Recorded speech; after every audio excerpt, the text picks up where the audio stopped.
উন্নত চিকিৎসার জন্য যুক্তরাজ্যের লন্ডনের উদ্দেশ্যে ঢাকা ছেড়েছেন বিএনপি চেয়ারপারসন ও সাবেক প্রধানমন্ত্রী খালেদা জিয়া।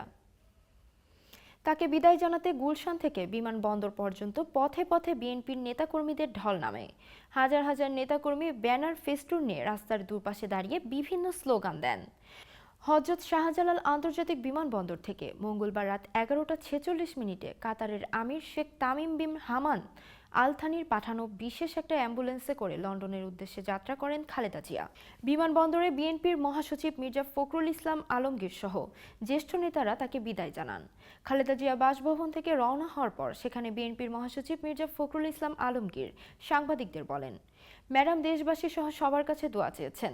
কাতারের আমিরের পাঠানো বিশেষ এয়ার অ্যাম্বুলেন্সটি সোমবারই ঢাকায় এসেছিল।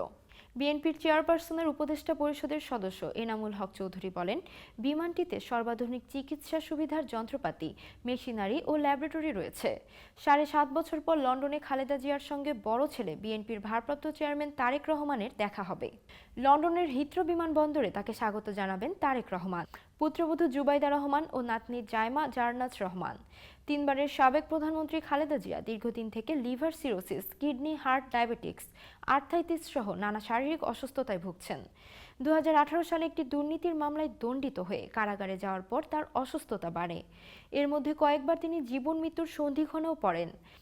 এমন পরিস্থিতিতে দল ও পরিবারের পক্ষ থেকে সরকারের কাছে তার বিদেশে চিকিৎসার অনুমতি চেয়ে আবেদন করা হয়। সরকার তাতে সাড়া দেয়নি। গত 5 আগস্ট ছাত্র জনতার গণ অভ্যুত্থানে স্বৈরাচার শেখ হাসিনা সরকারের পতনের পর রাষ্ট্রপতির এক আদেশে খালেদা জিয়া মুক্তি পান। এরপর দুর্নীতির যে 2টি মামলায় তিনি কারাবন্দী হয়েছিল সেগুলোর রায় বাতিল করেন আদালত।